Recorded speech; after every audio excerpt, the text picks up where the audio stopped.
ఈ రోజు నుంచి ఏపీ శాసనసభ సమావేశాలు ప్రారంభం కాబోతున్నాయి. ఈ రోజు నుంచి మొదలుకొని 26వ తారీఖు వరకు సమావేశాలు ఉంటాయని చెప్పేసి పేర్కొంటున్నారు. అండ్ ముందుగా గవర్నర్ ప్రసంగం ఉంటుంది. ఆ తర్వాత అయ్యన్న పాత్రుడు ఈ సభలో అసలు ఏ అంశాలు చర్చకు రానున్నాయి, దీనికి సంబంధించి పూర్తిగా వివరాలు చెప్పనున్నారు. అట్లాగే జగన్మోహన్ రెడ్డి మాత్రం ఈ సభకు ఈ రోజు అటెండ్ అయ్యి ఆ తర్వాత ఢిల్లీకి వెళ్లి ధర్నా చేస్తాను అని చెప్పి చెప్తున్న పరిస్థితి. ఎందుకంటే ఇక్కడ లా అండ్ ఆర్డర్కి సంబంధించి కావచ్చు, ఆర్థిక వ్యవస్థకు సంబంధించి కావచ్చు, దీనికి సంబంధించిన శ్వేతపత్రాలు కూడా రిలీజ్ చేస్తున్నారు. అట్లాగే ఏదైతే ల్యాండ్ టైటిలింగ్ యాక్ట్ చట్టానికి సంబంధించి కూడా దీంట్లో రద్దుకు సంబంధించి కూడా చర్చ జరిగే అవకాశాలు కనిపిస్తున్నాయి. ఇవన్నీ తప్పించుకోవడానికి ఇక ఏదో ఒక సాకు పెట్టుకొని ఈ విధంగా వెళ్తున్నారంటూ కూడా ఇప్పుడున్నటువంటి అధికార పార్టీ నేతలు మాట్లాడుతున్న పరిస్థితి కనిపిస్తోంది. చూస్తే ఏపీ శాసనసభ సమావేశాలు ఇవాటి నుంచి ప్రారంభం కానున్నాయి. ఉదయం 10 గంటలకు ఉభయ సభలను ఉద్దేశించి గవర్నర్ అబ్దుల్ నజీర్ ప్రసంగిస్తారు. ఆ తర్వాత స్పీకర్ చింతకాయల అయ్యన్న పాత్రుడి అధ్యక్షతన సభా వ్యవహారాల సలహా సంఘం సమావేశమవుతుంది.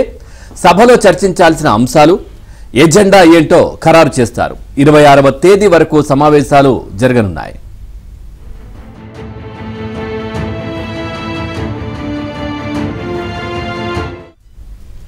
ఇక మంగళవారం రెండో రోజు గవర్నర్ ప్రసంగానికి ధన్యవాదాలు తెలిపే తీర్మానంపై 2 సభలు చర్చించి ఆమోదిస్తాయి. తర్వాత వరుసగా 3 రోజుల పాటు శాంతి భద్రతలు, పరిశ్రమలు, రాష్ట్ర ఆర్థిక పరిస్థితిపై 3 శ్వేతపత్రాలను ప్రవేశపెట్టనున్నారు. అలాగే ల్యాండ్ టైటిలింగ్ చట్టం రద్దు చేసే బిల్లును కూడా ప్రభుత్వం తీసుకురానుంది. ఇందుకు సంబంధించి అన్ని సన్నాహాలు పూర్తి చేసింది.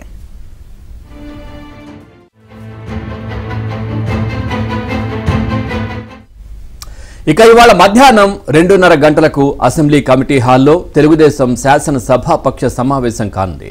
సీఎం చంద్రబాబు అధ్యక్షతన అసెంబ్లీ కమిటీ హాల్లో జరగనున్న ఈ సమావేశానికి ఆ పార్టీ ఎమ్మెల్యేలు, ఎమ్మెల్సీలు హాజరవుతారు. ఇక 4 రోజుల పాటు అసెంబ్లీలో టీడీపీ అనుసరించాల్సిన వ్యూహంపై చర్చించనున్నారు. తొలి భేటీ కావడంతో సీఎం చంద్రబాబు ఎమ్మెల్యేలకు పలు సూచనలు చేయనున్నారు.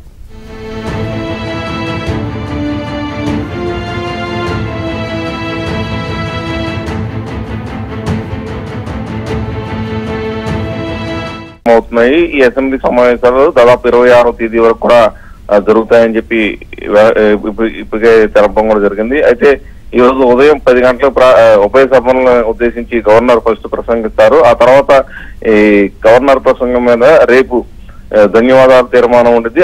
ఆ ధన్యవాదాల తీర్మానం మీద అన్ని పక్షాల నేతలు కూడా ప్రసంగిస్తారు.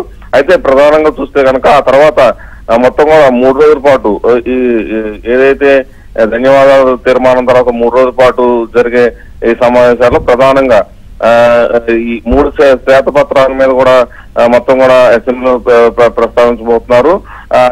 ప్రధానంగా శాంతి భద్రతలు, అలాగే పరిశ్రమలు, రాష్ట్ర ఆర్థిక పరిస్థితిపై 3 శ్వేతపత్రాలు ప్రవేశపెట్టాలని చెప్పి కూడా నిర్ణయించుకున్నారు. దానికి సంబంధించిన కార్యాచరణ కూడా మొత్తం కూడా పూర్తి చేశారు. అలాగే ల్యాండ్ టైటిలింగ్ యాక్ట్ చట్టం, అంటే ఏదైతే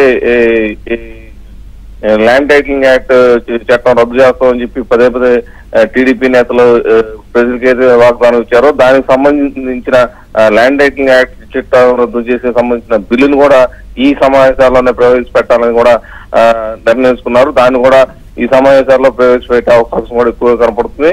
ఆ తర్వాత అంటే ఈ రోజు ఏదైతే గవర్నర్ ప్రసంగం అనంతరం మధ్యాహ్నం 2:30 టీడీఎల్పీ సమావేశం కూడా జరగనుంది. ఈ టీడీఎల్పీ సమావేశానికి ముఖ్యమంత్రి చంద్రబాబు అధ్యక్షత దాదాపు అసెంబ్లీలో 80కి పైగా కొత్త ఎమ్మెల్యేలు ఉన్న నేపథ్యంలో అందరికి కూడా ఒక అవగాహన కల్పించేందుకు కూడా ఈ సమావేశం ఉపయోగపడుతుందని కూడా టీడీపీ నేతలు కూడా చెప్తున్న పరిస్థితి నెలకొంది. మరోవైపు ఏదైతే ఈ అసెంబ్లీ సమావేశాలకి అంటే ఈ రోజు వైఎస్ జగన్మోహన్ రెడ్డి అసెంబ్లీ సమావేశాలకు వచ్చి అక్కడ కొంత అలజడి వాతావరణం చేయాలని చెప్పి కూడా నిర్ణయించుకున్నట్టు తెలుస్తుంది. అయితే దాన్ని వాళ్ళ పార్టీ ఎమ్మెల్యేలే చాలా మటుకు తప్పు పడుతున్నారని కూడా తెలుస్తుంది.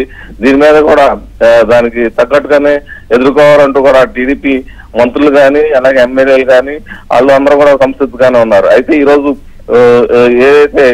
ఈ రోజు ఉదయం 9 గంటలకు ముందుగా వెంకటపాలెం వచ్చి అక్కడ ఎన్టీఆర్ విగ్రహానికి నివాళులు అర్పించి అక్కడ నుంచి నేరుగా అసెంబ్లీ సమావేశానికి వస్తారు. Pawan, thank you Purna, thanks for the updates.